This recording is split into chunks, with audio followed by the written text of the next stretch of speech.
പിതാവിൻ്റെയും പുത്രൻ്റെയും ജീവനുള്ള പരിശുദ്ധ റൂഹായുടെയും തിരുനാമത്തിൽ ആമേൻ.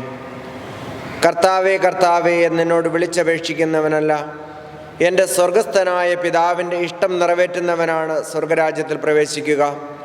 അന്ന് പലരും എന്നോട് ചോദിക്കും, കർത്താവേ കർത്താവേ, ഞങ്ങൾ നിൻ്റെ നാമത്തിൽ പ്രവചിക്കുകയും നിൻ്റെ നാമത്തിൽ പിശാചുക്കളെ പുറത്താക്കുകയും നിൻ്റെ നാമത്തിൽ നിരവധി അത്ഭുതങ്ങൾ പ്രവർത്തിക്കുകയും ചെയ്തില്ലേ? അപ്പോൾ ഞാൻ അവരോട് പറയും, നിങ്ങളെ ഞാൻ ഒരിക്കലും അറിഞ്ഞിട്ടില്ല. അനീതി പ്രവർത്തിക്കുന്നവരെ, നിങ്ങൾ എന്നിൽ നിന്ന് അകന്നു പോകുവിൻ. എൻ്റെ ഈ വചനങ്ങൾ ശ്രവിക്കുകയും അവ അനുസരിക്കുകയും ചെയ്യുന്നവൻ പാറമേൽ ഭവനം പണിത വിവേകിയായ മനുഷ്യന് തുല്യരായിരിക്കും. മഴ പെയ്തു, വെള്ളപ്പൊക്കമുണ്ടായി, കാറ്റൂതി, അത് ഭവനത്തിന്മേൽ ആഞ്ഞടിച്ചു, എങ്കിലും അത് വീണില്ല. എന്തുകൊണ്ടെന്നാൽ അത് പാറമേൽ സ്ഥാപിതമായിരുന്നു. എൻ്റെ ഈ വചനങ്ങൾ കേൾക്കുകയും എന്നാൽ അതനുസരിക്കാതിരിക്കുകയും ചെയ്യുന്നവൻ മണൽപ്പുറത്ത് ഭവനം പണിത ഭോഷന് തുല്യനായിരിക്കും. മഴ പെയ്തു, വെള്ളപ്പൊക്കമുണ്ടായി, കാറ്റൂതി, അത് ഭവനത്തിന്മേൽ ആഞ്ഞടിച്ചു, അത് വീണുപോയി. അതിൻ്റെ വീഴ്ച വലുതായിരുന്നു. യേശു ഈ വചനങ്ങൾ അവസാനിച്ചപ്പോൾ ജനാവലി അവൻ്റെ പ്രബോധനത്തെപ്പറ്റി വിസ്മയിച്ചു. അവരുടെ നിയമജ്ഞരെ പോലെയല്ല, അധികാരമുള്ളവനെ പോലെയാണ് അവൻ പഠിപ്പിച്ചത്. ത്രിയേക ദൈവത്തിൻ്റെ അതിപരിശുദ്ധ നാമം മഹത്വപ്പെടുമാറാകട്ടെ. ക്രിസ്തുയേശുവിൽ ഏറ്റവും സ്നേഹിക്കപ്പെടുന്നവരെ, വിശുദ്ധ മത്തായി ശ്ലീഹ എഴുതിയ സുവിശേഷം 7-ാം അധ്യായം 21 മുതൽ 28 വരെയുള്ള വാക്യങ്ങളാണ് നാം ഇപ്പോൾ വായിച്ചു കേട്ടത്. ഇവിടെ വചനഭാഗത്ത് കർത്താവേ കർത്താവേ എന്നോട് വിളിച്ചപേക്ഷിക്കുന്നവനല്ല, എൻ്റെ സ്വർഗസ്ഥനായ പിതാവിൻ്റെ ഇഷ്ടം നിറവേറ്റുന്നവനാണ് സ്വർഗരാജ്യത്തിൽ പ്രവേശിക്കുക എന്ന് പറഞ്ഞുകൊണ്ടാണ് ആരംഭിക്കുക. ഇതെന്തുകൊണ്ടാണ് ഇങ്ങനെ ആരംഭിക്കുന്നത് എന്ന് മനസ്സിലാക്കണമെങ്കിൽ സഭയുടെ ആദ്യ കാലഘട്ടത്തെക്കുറിച്ച് ഒന്ന് മനസ്സിലാക്കേണ്ടതായിട്ടുണ്ട്. കർത്താവേ കർത്താവേ എന്ന വാക്യം ആദിമ സഭയുടെ വിശ്വാസ പ്രമാണമായിരുന്നു. അതായത് യേശുവിനെ കർത്താവായി അംഗീകരിക്കുകയും ഏറ്റുപറയുകയും ചെയ്യുന്നവർ ആണ് യേശുവിൻ്റെ അനുയായികൾ എന്ന് കരുതിയിരുന്നു. അപ്പോൾ ആദിമസഭയിൽ ഏറ്റവും കൂടുതൽ പ്രാധാന്യം കൊടുത്തതിനായിരുന്നു യേശു കർത്താവാണ് എന്ന് ഏറ്റുപറയുക, അത് മനസ്സിലാക്കുക. അതുകൊണ്ട് തന്നെയാണ് സഭയുടെ ആരംഭകാലത്ത് അപ്പസ്തോലന്മാർ ഏറ്റവും കൂടുതൽ പ്രാധാന്യം കൊടുത്തത് ഈ കാര്യത്തിന് തന്നെയായിരുന്നു. അപ്പസ്തോല പ്രവർത്തനം 5-ാം അധ്യായം 42-ാം വാക്യത്തിൽ നമ്മൾ കാണുന്നുണ്ട്, ജെറുസലേമിൽ ദേവാലയത്തിലും അതുപോലെ ഭവനങ്ങൾ തോറും കയറിയിറങ്ങി നടന്ന് യേശു തന്നെയാണ് ക്രിസ്തു എന്ന് പ്രസംഗിക്കുകയും പഠിപ്പിക്കുകയും ചെയ്യുന്ന അപ്പസ്തോലന്മാരെ നമ്മൾ കണ്ടുമുട്ടുന്നുണ്ട്. വീണ്ടും 9-ാം അധ്യായത്തിലേക്ക് കടന്നു വരുമ്പോൾ ദമസ്കസിൽ കൂടുതൽ ശക്തിയോടുകൂടി യേശു തന്നെയാണ് ക്രിസ്തു എന്ന് പഠിപ്പിക്കുന്ന പൗലോസിനെ നമ്മൾ കണ്ടുമുട്ടുന്നുണ്ട്. വീണ്ടും 18-ാം അധ്യായം 5-ാം വാക്യത്തിലേക്ക് കടന്നു വരുമ്പോൾ അവിടെ സീലാസും അതുപോലെ തന്നെ തീമത്തിയോസും കൂടി മക്കദോനിയായിൽ യേശുവാണ് ക്രിസ്തുവെന്ന് പഠിപ്പിക്കുന്നത് നമ്മൾ കാണുന്നുണ്ട്.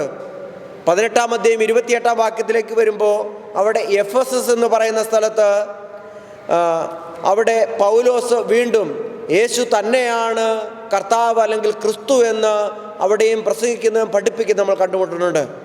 അപ്പോൾ ആദിമസഭയിൽ ഈ കാര്യത്തിന് യേശു തന്നെയാണ് ക്രിസ്തു, യേശു തന്നെയാണ് കർത്താവ് എന്ന കാര്യം ബോധ്യപ്പെടുത്തുവാൻ, അത് പഠിപ്പിക്കുവാൻ ഏറ്റവും കൂടുതൽ പ്രാധാന്യം നൽകിയിരുന്നു. പ്രിയമുള്ളവരെ, ഇവിടെയാണ് യേശു തമ്പുരാൻ പറയുന്നത്, കർത്താവേ കർത്താവേ എന്നുള്ള വിളിയും വരങ്ങളുടെ സ്വീകരണവും ഒരുവനെ ക്രിസ്തുവിൻ്റെ ശിഷ്യനാക്കുന്നില്ല എന്ന്. ഒരുപക്ഷെ നിനക്ക് പ്രവചിക്കുവാനും നിനക്ക് രോഗം സൗഖ്യപ്പെടുത്തുവാനും പിശാചുക്കളെ ബഹിഷ്കരിക്കുവാനും ഒക്കെയുള്ള കഴിവുണ്ടാവാം, ഇതാണ് വചനത്തിൽ പറയുന്നത്. പക്ഷേ ഇത് നീ ക്രിസ്തുവിൻ്റെ ശിഷ്യനാണ് എന്നതിന്, ക്രിസ്തുവിനെ നീ മാറോട് ചേർത്ത് പിടിച്ചുകൊണ്ട് അവനെ അനുഗമിക്കുന്നവനാണ് എന്നതിൻ്റെ തെളിവല്ല.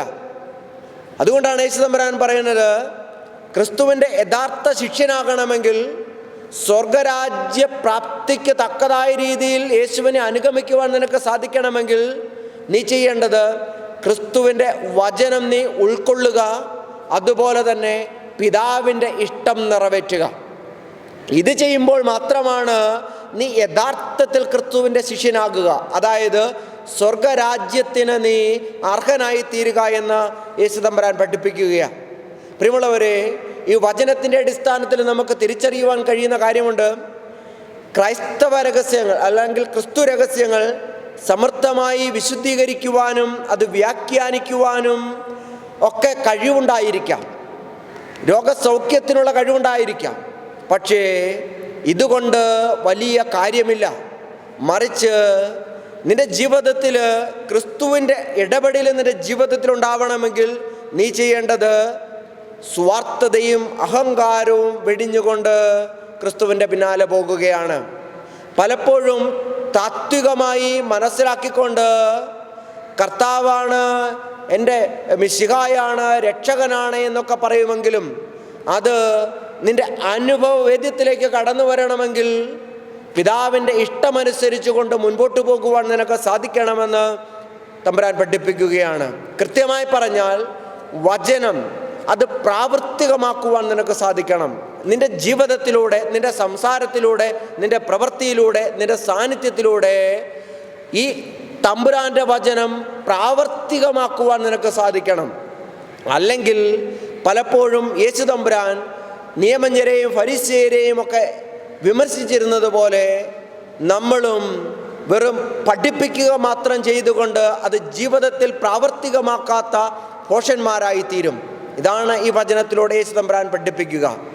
എത്ര പ്രാവശ്യം നീ കർത്താവേ കർത്താവേ എന്ന് വിളിക്കുന്നു എന്നുള്ളതല്ല, എത്ര പേർക്ക് നീ യേശു കർത്താവാണ് എന്ന് പറഞ്ഞു കൊടുക്കുന്നു എന്നുള്ളതല്ല നിന്റെ ജീവിതത്തിൽ, നിന്റെ വ്യക്തിപരമായ ജീവിതത്തിൽ സ്വർഗപ്രാപ്തിക്ക് നീ അർഹനായി തീരുവാനുള്ളതിൻ്റെ കാര്യമെന്ന് പറയുക. മറിച്ച് തമ്പുരാൻ്റെ വചനം നീ ഉൾക്കൊള്ളുകയും ആ വചനം ഉൾക്കൊണ്ടിട്ട് പിതാവിൻ്റെ ഇഷ്ടം നിറവേറ്റിക്കൊണ്ട് മുൻപോട്ട് പോവുകയും ചെയ്യുമ്പോൾ മാത്രമാണ് അതിന് സാധിക്കുക എന്നുള്ളത്. പ്രിയമുള്ളവരെ, അതുകൊണ്ട് നമ്മൾ എത്രമാത്രം വചനം വായിക്കുന്നു, വചനം കേൾക്കുന്നു, വചനം മറ്റുള്ളവർക്ക് പറഞ്ഞു കൊടുക്കുന്നു എന്നതിലുപരിയായി അതായത് നമ്മുടെ ഓരോരുത്തരുടെയും വ്യക്തിപരമായ വിശുദ്ധീകരണത്തിന്, വ്യക്തിപരമായ ദൈവ സാന്നിധ്യ അനുഭവത്തിന് ഏറ്റവും പ്രധാനപ്പെട്ട കാര്യമെന്ന് പറയുന്നത് ഈ വചനം നമ്മുടെ ജീവിതത്തിൽ പ്രാവർത്തികമാക്കുക എന്നുള്ളതാണ്. ദൈവത്തിൻ്റെ ഹിതം നിറവേറ്റുക എന്നുള്ളതാണ് എന്ന് യേശു തമ്പുരാൻ പഠിപ്പിക്കുകയാണ്. അതുകൊണ്ട് പ്രിയമുള്ളവരെ, നമ്മൾ വായിക്കുകയും നമ്മൾ കേൾക്കുകയും ഒക്കെ ചെയ്യുന്ന വചനം അത് ജീവിതത്തിൽ പ്രാവർത്തികമാക്കുവാനായിട്ട് നമുക്ക് പരിശ്രമിക്കാം. അങ്ങനെ ദൈവരാജ്യപ്രാപ്തിക്ക്, സ്വർഗരാജ്യപ്രാപ്തിക്ക് അർഹരായി തീരുവാൻ നമുക്ക് പരിശ്രമിക്കാം. പിതാവിൻ്റെയും പുത്രൻ്റെയും ജീവനുള്ള പരിശുദ്ധ റൂഹായുടെയും തിരുനാമത്തിൽ ആമേൻ.